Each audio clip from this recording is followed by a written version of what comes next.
is that it has allowed me, for example, to be able to be with you on a Sunday. Now, had we not had COVID-19, this would not be happening, and I wouldn't be speaking to a larger audience apart from if I was invited to your PCC or through the Deanery Synod. So I am excited by this.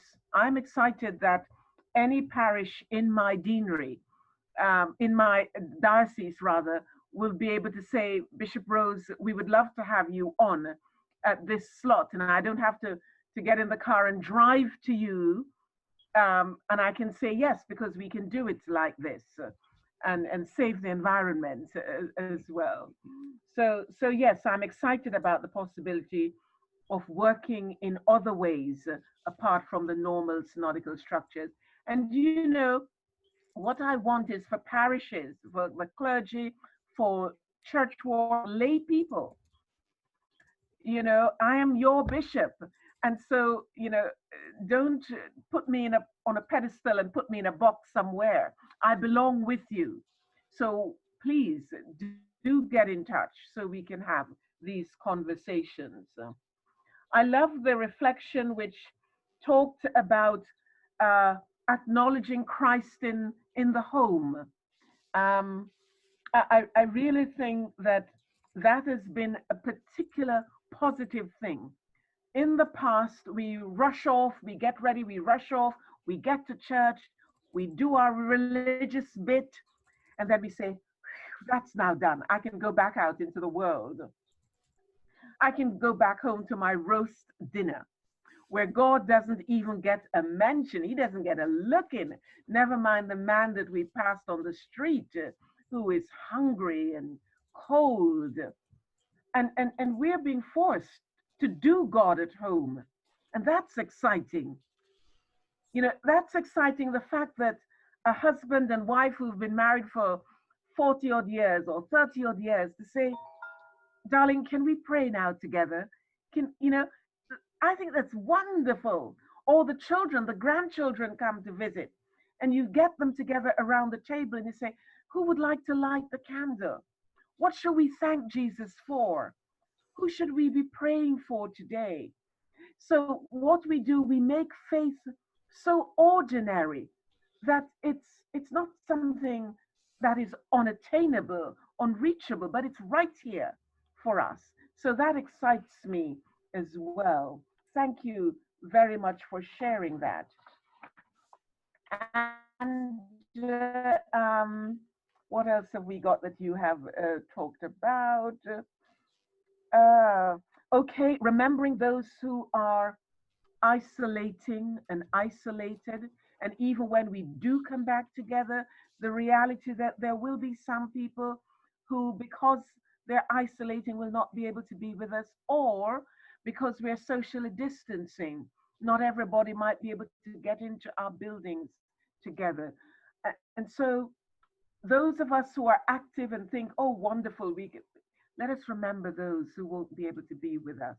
Let us hold them because they too are part of the body in your benefice, in your parish, etc. So, and let us find a way of reaching out to them. And someone mentioned about finance. Thank you for mentioning finance, because of course, um, this has been a particular challenging time, not just for the church, but we know out there in the community, challenging financially, those who have been furloughed and have had their salaries cut, and actually those who will have no jobs to go back to because their establishment would have gone bust. So, how do we, in this time, live and act generosity when it comes to our giving? That is something for all of us to manage and to think about, you know. And when we come out of this, we're going to have to ask, how are we going to afford ministry in our diocese? And we're going to have to say, what do we want from our ministers? What kind of shape is ministry going to be? And how are we going to pay for it? And it is not just something for somebody else out there to pay for. That ministry belongs to us in the community. I'll tell you the story about a wonderful elderly parishioner that I had back in Hackney. And she was a pensioner. She came over from Montserrat when they had the volcano. Not only is she a pensioner, but she's looking after a daughter who has got mental ill health, and she's looking after three grandchildren, her daughter's three children. And yet, somehow, every week she would give £12 in her weekly offering. And one day she said to me, Sister Rose, the Lord has blessed me. The Lord has blessed me, and I'm going to add another pound and give £13 per week. And what came from that conversation, here is someone who knows what God has done for her. Do you remember the story in the gospel where the woman, Jesus said that woman had given everything, although she'd only given what would have been regarded as a small currency, but she had given everything. And so the generosity that God has blessed us with, each one of us must ask ourselves, are we being generous in thanksgiving to what God has done for us in order for the ministry of the gospel of Jesus Christ to be proclaimed and lived where we are? And that's something for all of us, including myself. So thank you for sharing those things with me beforehand. I'm really open for you to ask whatever you would like to ask. Wonderful, thank you. And as you say, there's plenty in there for us all to ponder on. So the first question now is from Tony Richter, who's one of the member of the congregation in Smarden, and he's going to ask you a question about a topic that I think a lot of people are probably keen to hear from you about. Yes, thank you very much. I just wondered, how did you feel when you addressed the Black Lives Matter demonstrations in Canterbury a week ago last Saturday? I think what I should tell you is a day before the story of George Floyd hit the news here, I was sent a copy of it by a friend in Jamaica. And I have not wept so much as I have wept in the last since then, the last 3 weeks. I weep throughout the day. I weep at night. I weep at the thought that we are still having that level of ignorance that actually says that somebody else is not as good because of the color of their skin. And it is to the detriment of those people, and actually to the detriment of society as a whole. When we do not treat a part of the body, if you think, when we talk about the body of Christ, and we have we use the fingers and the head and all the parts. Black people are part of the body. And so if we deny them their humanity, we are actually foolishly, without recognizing it, denying our own body as well. So I think I felt sadness that had to happen, and in particular that it had to happen during when we are trying to say to everyone, stay indoors because of the pandemic that has hit us. But there is something, and I think I said it then, there is something greater. In our gospel reading, those who tried to save their life will lose it. And so we have to stand up and speak out against injustices when we see it. Thank you, Tony. Thank you, Bishop. The next question, probably staying with a similar theme, is from Peter Whitston in Bindon. Hello, Peter. Hello, can you hear me? I can indeed.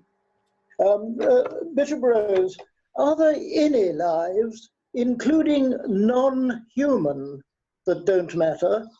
And do some lives matter more than others? No life matter more than, and all life matters. You know, when I read the creation story, and I'm not going to get into a squabble as to whether or not God created it in 7 days or whether it was done through evolution or whatever. I'm not getting into that bit of it. But what I see in creation and what I believe is God created the world. And if I go through the creation story, I hear God saying that whatever he has created is good. And yes, it is good. So he created the sea, the fish, the sky, the trees, the animals, humankind, and God said, it is good. I believe that. I believe that. So when one part of the world, whether it be humans or animals or the environment, that society treats with disdain, then we have to stand up and speak out. I hope that answers your question. Lots of claps and thumbs up from Peter. So I think yes. We have to name it. We have to name it for what it is. So when I say Black Lives Matter, I am not saying white life doesn't matter or animals don't matter. We're just naming the thing that is the challenge for us at this point in time.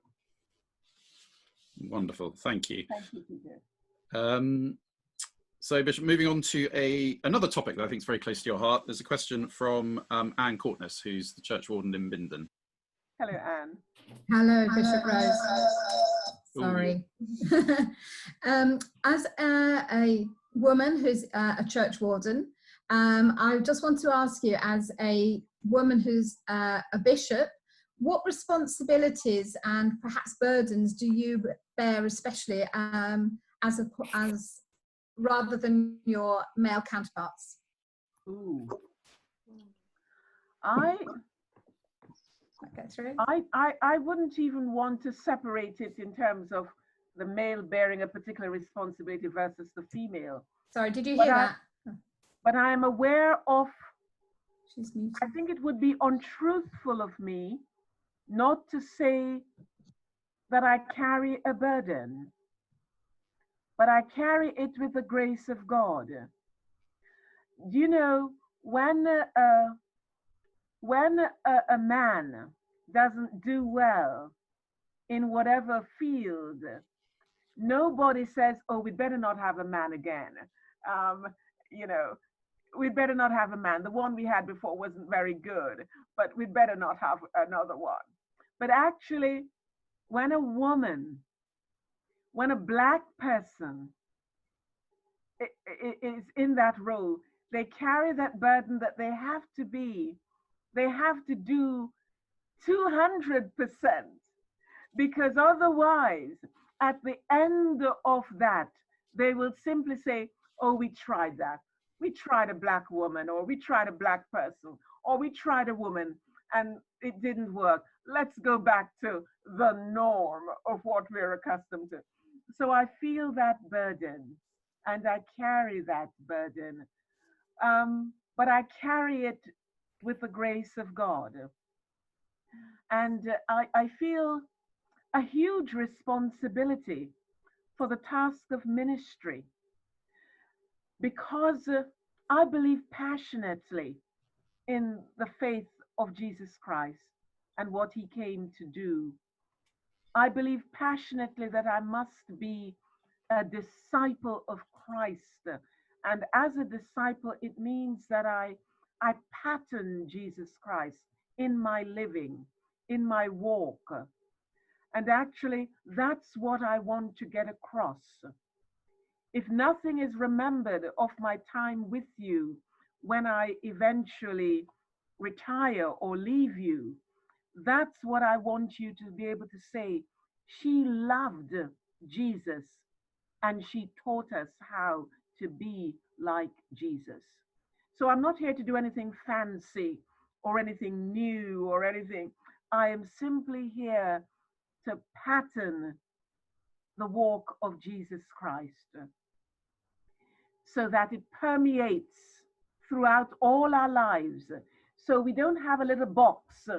We don't have a little box and say, this is the religious box where we will do our religious things in here, and then we go on and get on with the rest of our lives. But that the faith of Christ will be lived wherever we are, when we're on the road, when we're in the supermarket, when we're on the golf course, when we're, or you know, the hospital, wherever we are.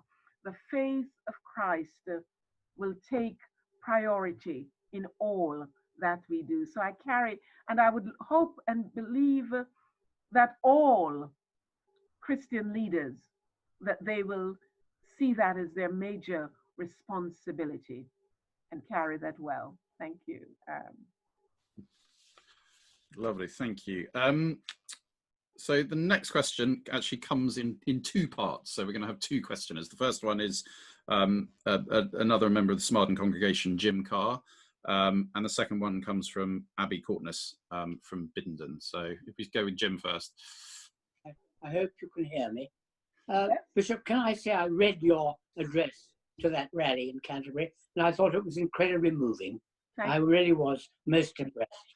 My question concerns the 5 Anglican bishops who wrote to the Times complaining about Dominic Cummings going up to Durham during the lockdown. A couple of days later, a rector, I think from a parish in Sussex, also wrote to the Times stating that he thought it was absolutely wrong for the bishops to get involved in such a petty political matter. When the church has so much serious events to talk and discuss, do you agree with your fellow bishops, or would you rather side with the rector? Well, I was actually interviewed also. I think it was on Channel 4 News around that same time when the bishops were making their pronouncements. And I made it very clear that I was not going to be calling for anyone to resign. I'm not interested in that. What I was interested in is that we got on with trying to do the tracking and tracing and all, you know, providing PPEs for those who are working on the front line, for the care workers who were moving backwards and forwards within care homes or going into people's homes. That's what I'm interested. I really am not and was not interested in whether he resigned or not. But I think what you had there were people who just felt very passionately, and people who felt, you know, we are obeying and sticking to this restriction, and yet, you know, here is someone who behaves as though it didn't matter. For me, it was a distraction, and so I was not going to be involved in that. If that, I hope that answers your question. Thank you very much. Yes. Abby, do you want to sort of, and I think Abby's got one that's a little bit sort of more broad, a similar topic, but broader. Yeah, Hello, Abby. Hello, I'm really interested in knowing, as a politics student, of how you feel the church and the clergy, but also how Christian morality and you know, the lessons we can learn from Christianity can play into politics, and what this role that the church can really have in political discussion and discourse. Thank you. I happen to believe when I read scriptures, and this is not even interpreting it, when I read scriptures, what I see is a God who is interested in human life and everything to do with our lives. So I don't see a God who is just interested in whether we make the sign of the cross, whether we genuflect in the right places, whether we read scriptures from the King James Version or the New Revised Standard Version. I don't see that. whether we pray 10 times a day, whether we stand at the street corner and show our piety to others. I don't see that. What I see in scripture is a God who calls, who is interested in whether people are hungry, whether people are being, what's the word I want to use? Whether there is injustice. That's the kind of God that I serve. And if politics is to do with people's lives, then I think the church needs to be there at the heart of it. So when I applied back in 2010 to work as the chaplain in Parliament, the thing that motivated me to apply for that role was actually because I felt that God should be at the heart of the public square, and there should be no no-go areas. So I often hear people say, oh, keep God out of politics. No, he's in it. He is in it because it involves people. So I think we have a responsibility as the church to speak out.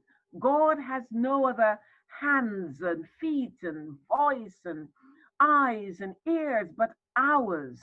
And so we need to, as his church, to speak out and to challenge society. But I must add too, that we cannot do that with integrity if we ourselves do not live it and practice it. And that's where the problem is and the challenge for us. I hope that answers your question, but if it doesn't, come back to me. Brilliant. Thank you very much. Thank you. Thank you. So some really interesting topics there. Thank you for your thoughts on those. Before we move on to some more questions, I thought I'd throw a slightly more light-hearted one in there for you. Just yeah, we've all been sent messages, emails, text messages, WhatsApp with all these sort of jokes and such like. And I'm just wondering if there's one that stood out for you as your favourite over the last few months. I mean, we've all needed this humour, and it's just if there's something. I don't know whether it's humor, but I had someone sent me a song. My friend in Jamaica, he's also a priest. He sent me a song, and I just love it, and I have learnt it. And it says that part of the words of it says, "The God of the mountain is also the God when I'm in the valley. Mm-hmm. The God of the good times is also God of the bad times, and in particular the bad time that we're in now. And the God of the daytime is also the God of the night." And boy, has that come at a great time. So I walk around singing that. I sing it in the supermarket. I sing it as I'm down the road, wherever I am. I just sing it. And for me, it is like it's a prayer. And I sing it, you know, as I'm seeing the cruelty, and through my tears, I am saying, the God of the day is the God of the night. God is there. And I just love it. I love it. So wonderful. That sounds fantastic. I think we'd all love to hear it now. Well, you started singing it, Bishop Rose, but you didn't finish it. Okay. Oh, the God of the mountain is still God in the valley. The God of the good times is still God in the bad times. And the God of the day is still God in the night. Wonderful. I think we've all now got something going around in our heads. So maybe you may come across other people singing it in the supermarket now. I hope so. So our next question is actually around the subject you touched on a little bit in your opening comments around the church adapting and that type of things. And it comes from Martin Giles, who's from Biddenden. Good. Martin. Here in Biddenden and Smarden, we are obviously concerned about the future, knowing that Alex and Stephanie will be moving on soon. Can I just, before I move on to my question, publicly thank them for their ministry in the village and the fact that they've stayed on. And so they're going to be moving on soon, and the impact the pandemic has had on finances. We expect, based on previous discussions with the Archdeacon, to have a new rector. Coronavirus has changed the way the church and the clergy interact with their congregation, and virtual services have extended the reach of individual churches. Do you think it's possible to run a church with fewer clergy and reach a wider audience with the use of technology? And on the back of that, how do you think our church will change when Alex leaves? And will the diocese replace him? Well, there's lots of questions in there, my goodness. I don't know if I remember all of them. We're going to have to be realistic. If the pot of money, the over 70% of what we give goes to paying for having a priest, that's the reality. Over 70% goes on the priest, having a priest. And it's not just having a priest physically there. The cost to having a priest does not mean that that is what the priest gets. Far from it, and Alex will agree with me, far from it. It is about also providing housing. It is also about a pension. It is also about training. So there's lots of other bits that adds into to having a priest. So we're going to have to realistically, if there is not enough money coming in, we're going to have to realistically say, how are we going to do church? But actually, there is something much more important that we need to do before we even get to that point. And that is, we're going to have to ask ourselves, what kind of ministry do we want? So not the kind of ministry that the bishop tells you that you should have, but you as the people of God in that place, I want you to say, what kind of ministry do we want going forward in this parish, in this benefice, in this deanery? And then, once you have answered that question, then you ask the next question, how are we going to afford it? How are we going to afford it? What are we going to do to make this possible? And also, I want us to, for a very long time, we have been dependent on the one priest, one parish model. And we've seen, because I've just arrived in the diocese, so this is not something that I have done or asked for. This is what is already happening, whereby we are already very, very short of clergy for that model. So I think that pushes us to ask questions about what should ministry look like in this place? What about the ministry of the people of God? Because if you look at the Acts of the Apostles, if there were 12 disciples and they were trying to get ministry off the ground in all the various places, they didn't have a settled priest sitting there or a settled apostle sitting there, because they were busy moving around and spreading the good news. So clearly there was a form of ministry that sustained and gave life to the people in those places. So we have to also think about how we do it. But I want you to know that I am committed for ministry to be alive. But it clearly seems to me that we cannot just see this in the form of us catapulting a priest into every parish in the way that we probably did years and years and years ago. We also have to ask amongst ourselves, who are the Christian leaders amongst you? Who are the people who live and breathe and work in that community and will be there for the long term, that God might be calling to raise up and be leaders, local leaders, to be equipped for ministry in those places, to facilitate ministry in those places. I hope that answers your question, if not entirely, but in part. Thank you. Lovely, thank you, Bishop. I think you know, you're absolutely right that we've all now got an opportunity to ask ourselves some of those difficult questions and challenge ourselves. Who knows what the answers are going to be, but we're not going to get the answers if we don't ask the questions. That's right. Okay, and can I just add, not only should we ask the questions, but we should be prepared to be the change that we want to see. Yeah, yes, it's a good point. So the next question is actually probably takes you a little bit back to that song you were just singing, but it comes from Jane Perrott in Smarden. Hello, Jane. Hello, Bishop Rose. Has the current situation around the world caused you to question your faith? Please, can I just add something to that?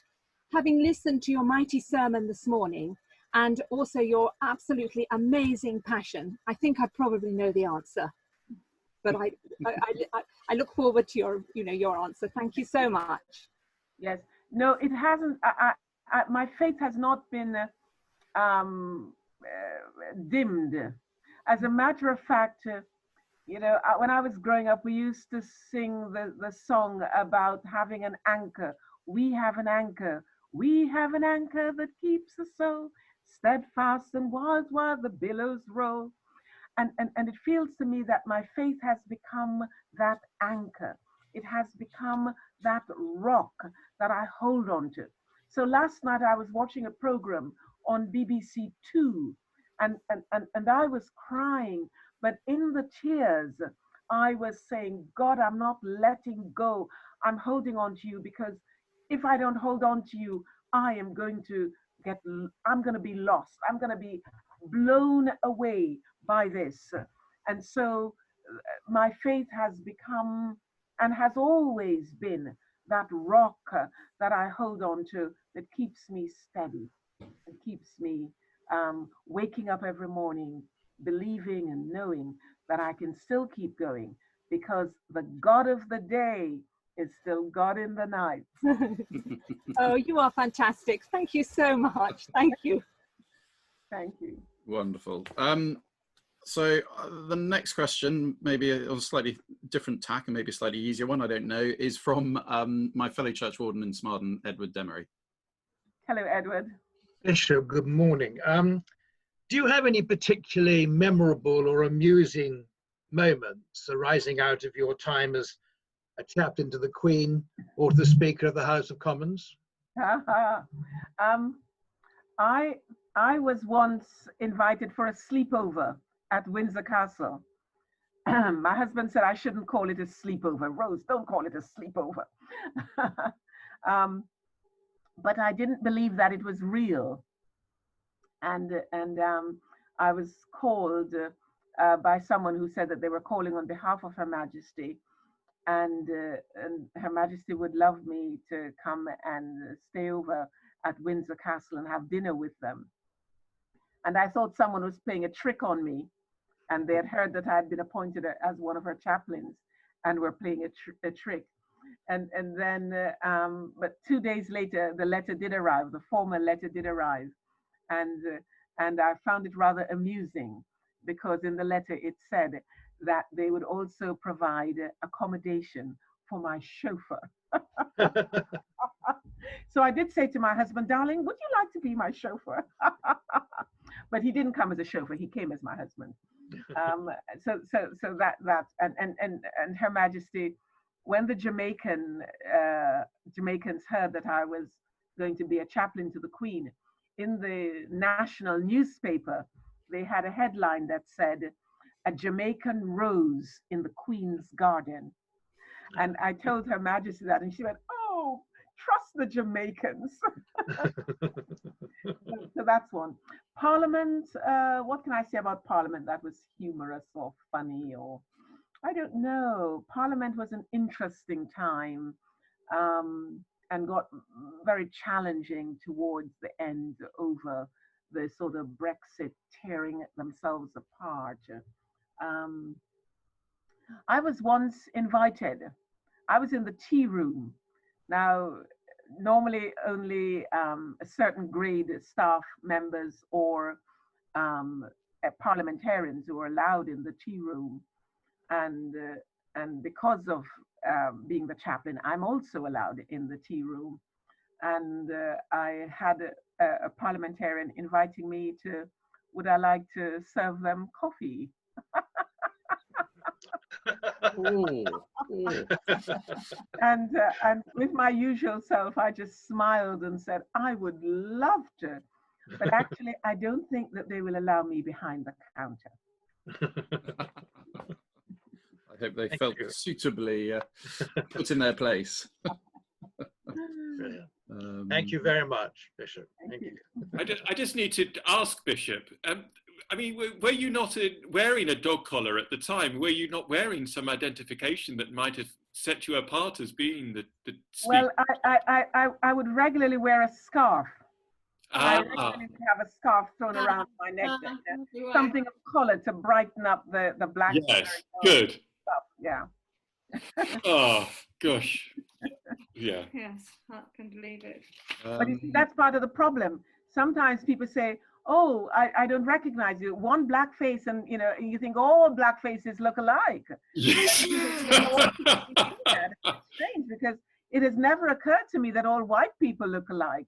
But there is that sort of laziness about really meeting and seeing someone individual for who they are. Okay. I was black and I was in the canteen. Why else should I be there but to be?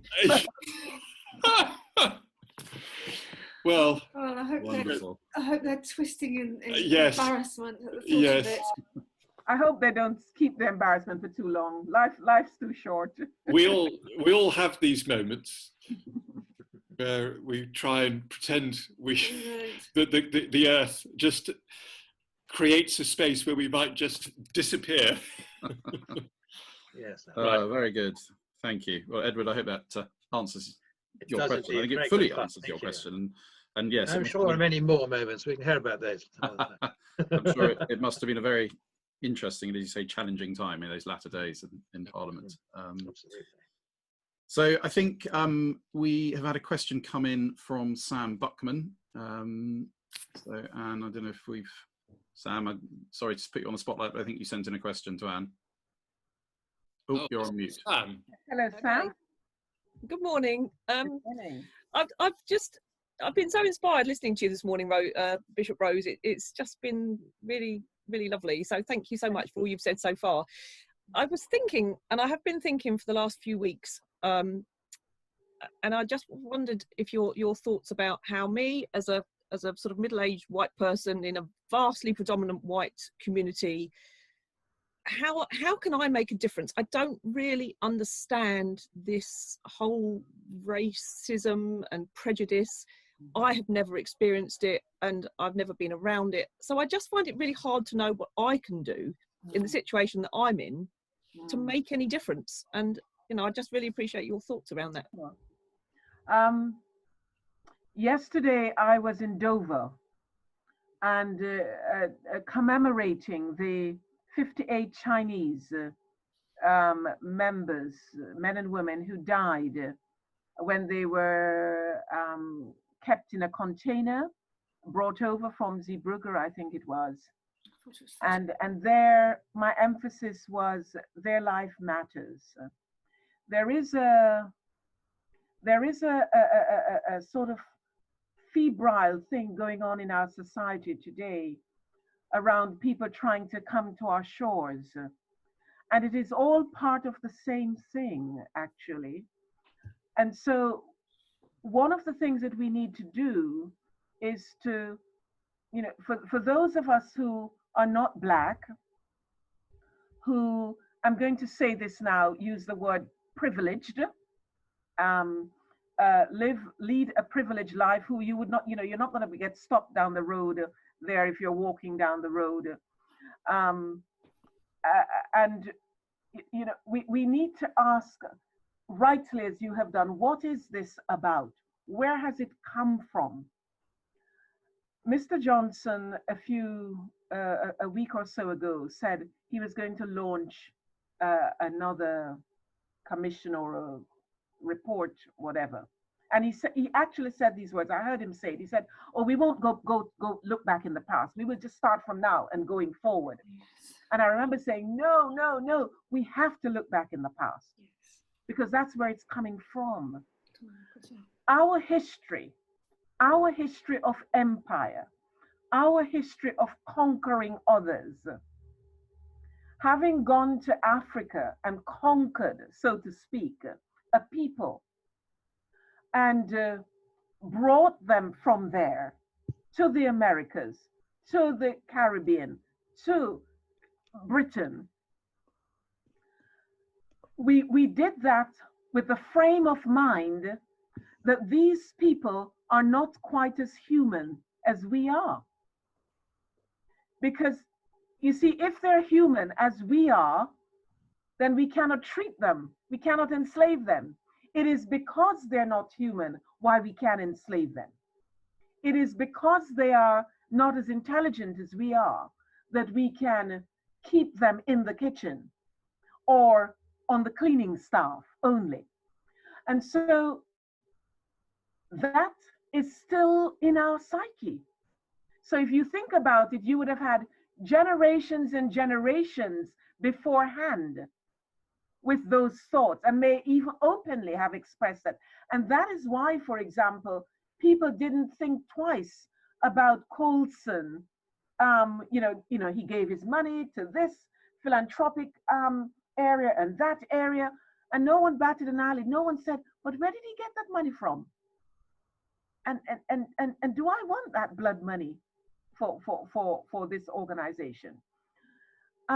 So there was an impoverishment of moral compass at that time, but it is still in our psyche. So we grow up talking about WhatsApp messages. Someone sent me a WhatsApp message 2 weeks ago of a little girl. She can't be more than 3 years old. And she had eaten all the biscuits. She had found a packet of biscuits and ate them all. And her mommy said to her, "Did you eat this biscuit?" And she said, "No, no." And her mommy said, "Really? So who did that?" She said, "Someone broke in. And her mommy said, "You mean someone broke in and they didn't take the television and they didn't take that expensive thing there and they didn't take your..." And she said, "Yes." And mommy said, "But who would have done that?" And that little girl said, "A black man." Now, where did she get that from? I don't believe that her mommy sat her down and said, "Black people do this," but she picked that up from somewhere. She picked that up from somewhere. So what I'm saying is, we have to go back in history and see where it came from. And then we have to ask ourselves, where is it exhibiting itself now, today? And we see it exhibited today by the places where Black people are. We see it exhibited today when I go into the prisons and I see that a large majority of prisoners are Black. I go into the youth offending, the large majority are Black. I don't believe that Black people have a propensity to criminality. So something else is going on in that. I go into large establishments, and who do I see with brooms sweeping the floor? Who do I see in the canteen? And then I open the door to the boardroom, and who do I see there? So why is that? We have to ask why, and we have to challenge. And when we hear people say things to us or around us, we have to say, "Excuse me, why did you say that?" So when I lived in Wolverhampton, I lived near a tennis club, and I used to go down and play tennis. One day my husband needed the car, so he dropped me off, and I called out to the others and I said, "Will one of you give me a lift back home?" It wasn't far, but I could have walked it, but "Will one of you give me a lift home?" And a gentleman there called Chris, bless his heart, he said, "Yes, I'll give you a lift home. You live in Whitmarines, don't you?" Now, Whitmarines was a very poor area in Wolverhampton when I was there at that time. And the fact that the tennis club is in another area which is not poor and in which I live, but the fact that he had thought that that must be where I came from. And we played a few balls, and then I said, Chris, why did you think I live in Whitmarines? And he stopped and he said, oh, I don't know. And I said, that's okay. I just thought I'd ask you, and left it at that. So there is something in our psyche. Let's address it. Let's teach the kind of history that will enable us to see what is happening around us. And as people of God, let us say that is unjust, and let us deal with it. Thank you. Lovely, thank you. I think we've had another question in from Janet Reimer Jones. And I don't know if, there we go. Hello, Janet. Hello. Last week, after coffee chat in Biddenden, we did talk about slavery and so on and so forth. And I was really shocked because I'm old, and I was taught about the slave trade at school in my history lessons, and I was absolutely, really shattered to know that that's not included any longer on the curriculum. And, you know, so in a sense, do children here actually have any understanding? I don't see how they can have any understanding of what was done, and therefore perhaps not have the right attitude towards Black people, who they possibly regard as interlopers. I don't know what makes people behave as they do, but would you like to see the history of the slave trade put back onto the national curriculum? I would like to see British history not didacted. I would like to see British history being taught in its entirety, so that we know and we can then understand the context. And actually, I should say that certainly my children's generation, and as we can see, the crowd that I saw gathered in Canterbury were Black and white young people. You know, they were there, and many people in America too are saying for the first time they are seeing white people engaged with this fight for justice on behalf of Black people.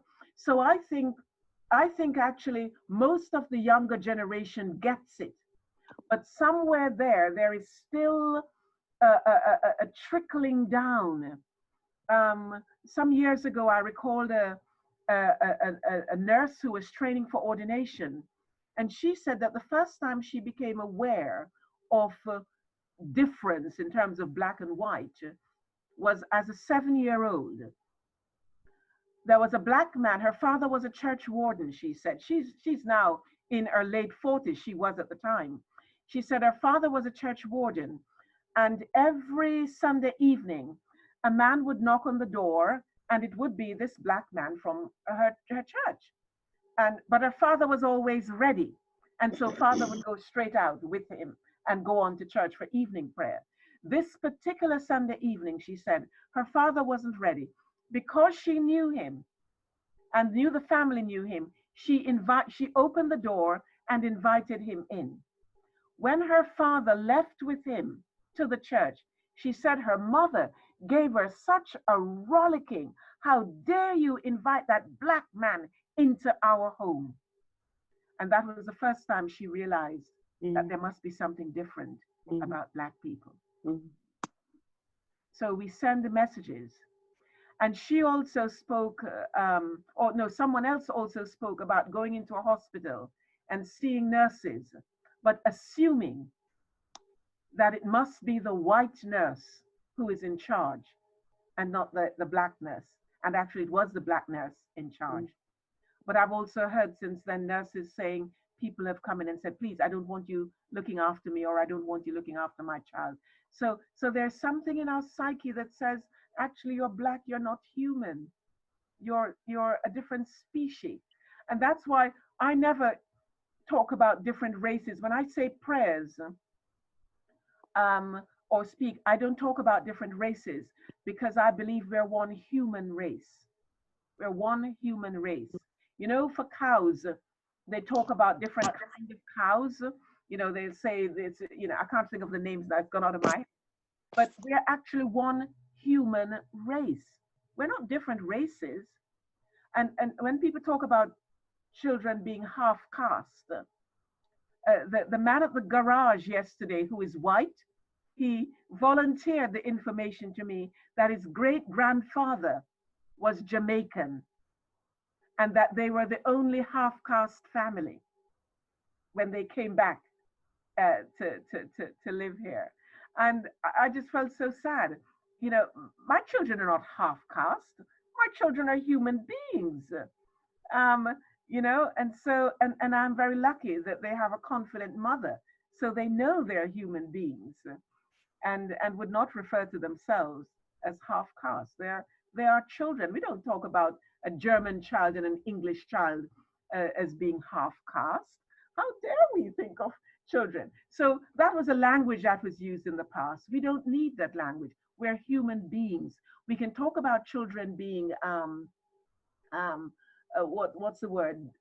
Double. They talk about you being double ethnicity or whatever, to express the fact that there are different ethnic origins.